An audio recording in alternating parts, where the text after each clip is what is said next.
Hi everybody, my name is Magda and this is Rainbow.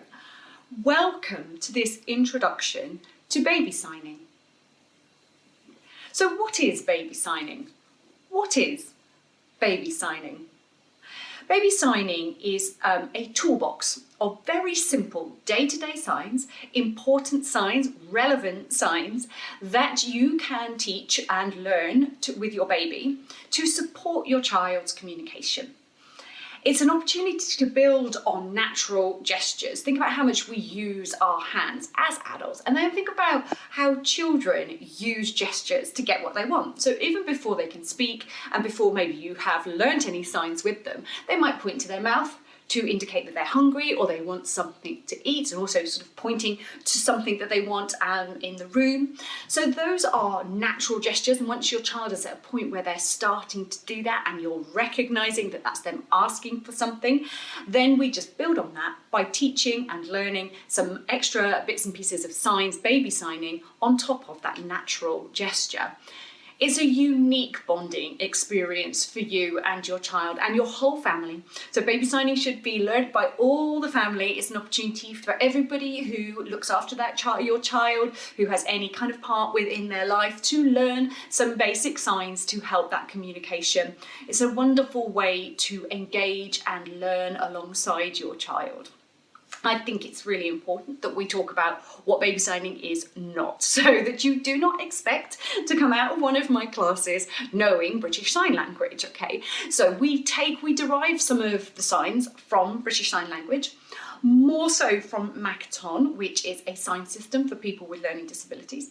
But the signs are not designed, your baby signing is not designed for you to be able to go and communicate with somebody with a communication issue or a hearing impairment. These signs are for you to learn and you and your child to communicate with each other, okay? So this is not learning a sign system, this is not learning a sign language. And it's not a substitution for verbal communication. We can sometimes get so focused on what we're doing with our hands that we forget that we have to speak at the same time. So we never substitute a sign for verbal communication. They come together. It's hand-in-hand communication, speaking the word and doing the sign at the same time.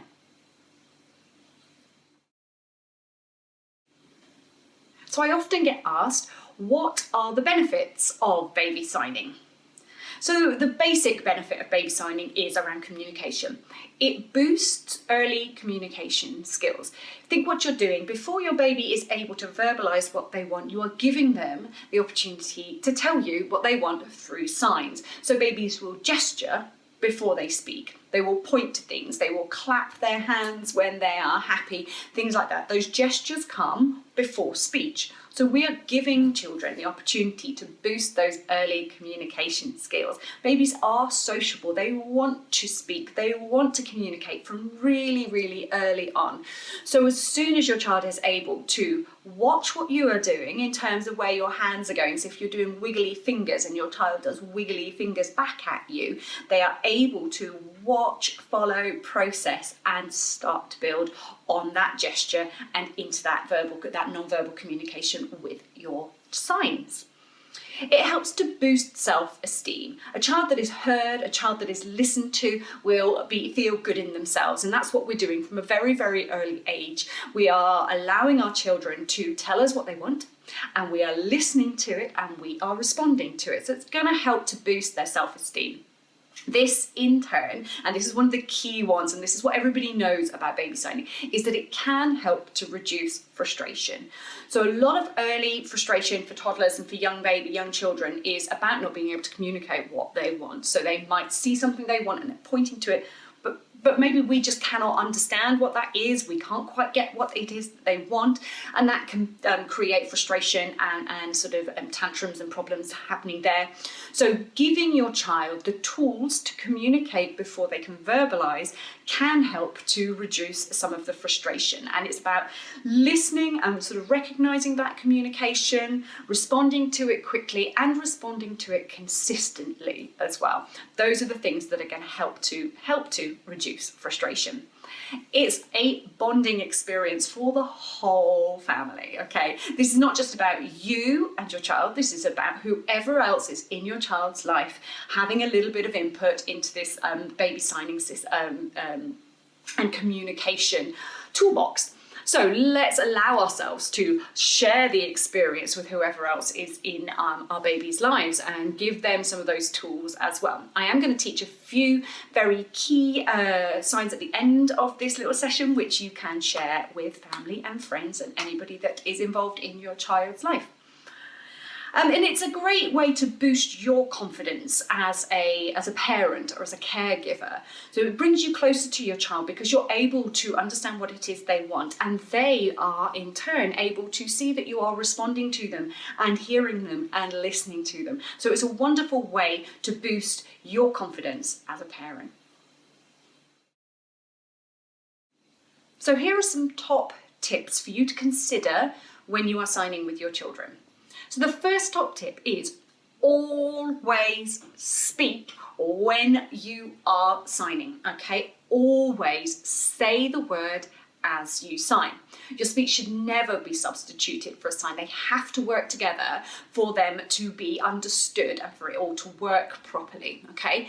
So, and then when we're thinking about speech and signing, think about slowing things down a little bit. We try to think about using key words, so you will notice that we never sign an entire sentence, because again, we're not doing a sign language. We sign the key words, the important words in that sentence that you want your child to understand. So we say the word and we sign it, and we slow our language down and think about the key words. The second tip is to sign early. You could even start signing before your baby has been born, okay? So for you as a parent, as a caregiver, the sooner you start to learn, the more confident you're going to be.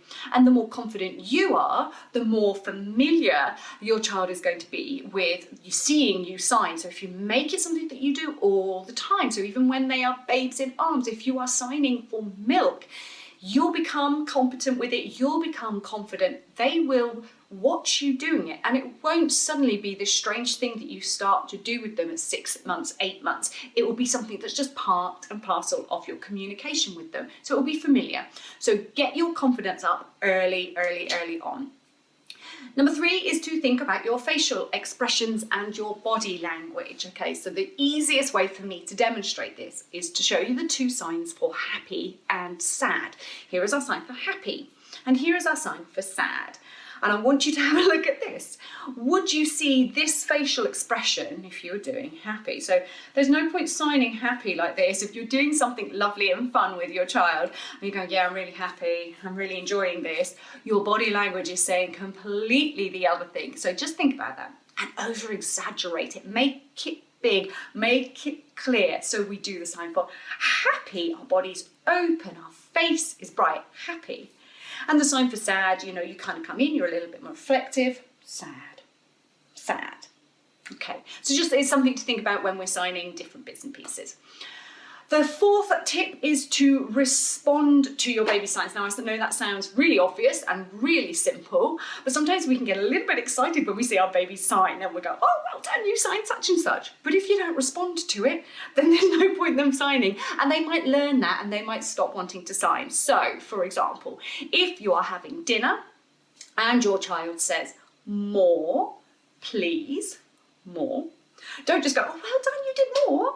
Give them a little bit more. So it's about responding to their signs. Okay, no, it sounds really, really obvious, but more. So same thing, if your child signs finished, finished, take away their plate and give them a real clear indication that you have heard what they've asked for and you've responded to it. And our 5th tip, my 5th tip would be to use objects when you are signing. So there's no point saying apple. Signing apple, saying apple, great that you're doing the signing, great that you're saying the word, but if your child doesn't know what an apple is, how are they going to understand what that sign is? So we take an apple, we point to it very clearly and say apple, apple, and that's the sign. It's like you're biting into an apple, apple. So use objects, use things around you, things that are familiar to them. And that's a good way to start signing as well, is to kind of use objects that they are already connected to. So if they love apples, use it. Apple. So let's learn some signs. We're going to learn 10 really key signs, which are a great place to start your signing journey. But before we learn those signs, just a little bit about adaptations of signs. You will see your child learn the sign in maybe a slightly different way to you. For example, we're going to learn the sign for milk, and the official sign for milk is this, the sign for milk. Milking a cow, okay? This is the official sign for milk, and this is the sign that we as adults, as parents, as caregivers, we are going to learn this sign, and this is the sign that we are going to teach our children. But you may find that your child does this, or a variation of this. What you need to be looking out for is that sign in association with a bottle of milk or a cup of milk or whatever, and with you doing this sign here. So if this is your baby's sign, if your baby adapts his sign, her sign, to do this, so long as you understand that that's what they're asking for, it is okay. We do not expect our babies to be perfect signers. They are signing however they can. So long as you understand the sign, you recognize, you respond to it, and you give back the true sign with the word, then it's all good. So baby will do this, and you will say, oh, would you like some milk? Okay, so however they adapt the sign, it is all good, so long as you recognise and reflect back the true sign. So here we go, 10 key signs for you to get started on your baby signing journey. The first sign is the sign for mummy. We take 3 fingers, this is an M in British Sign Language, and we tap them on our hands twice. Mummy. Now that's whether you are mummy, mommy, mom, mum, okay? Mummy. This is the sign for daddy. And again, this is whether you are daddy, whether you're papa, whether you're pops, whatever you call yourself to your child. It is an F for father, a double F here, daddy. The sign for family is an F, again, so again, taking that British Sign Language finger spelling, an F, and you take it round, family. Here is the sign for eat, to eat. So I said earlier on about using kind of common sense gestures, and that's what you would do, isn't it? If somebody said to you, what do you think the sign for eat is? That's what you would do. So here is our sign for eat, to eat. And the sign to drink, to drink, to drink. And that sign for milk that I taught you earlier just a moment ago, I was using as my demonstration, sign for milk, to milk, have some milk. The sign for sleep, which is also the same sign for bed, to sleep. It's also the same for being tired. Okay, so tired, bed, sleep, here. The sign for more, which again I've demonstrated already, is this, more. So it's almost like you're putting a lid on top of something, more. The sign for more. And the sign for finished or all done, whatever language you use with that, is this, finished. Finished. The sign for please and thank you. Please is a longer sign. Please and thank you is a shorter sign. Thank you. But again, a bit like with milk, this is probably what you'll find your child does. Please and thank you. And that is all good. Okay, so long as you reflect back, please and thank you. And so Rainbow and I would like to say a big thank you for coming and joining us for this short introduction to baby signing. And we hope that we see you live one Tuesday morning for one of our 30-minute baby signing classes where we learn lots of signs, we do lots of singing, there's quite a lot of wiggling goes on as well, and you would all be very, very welcome.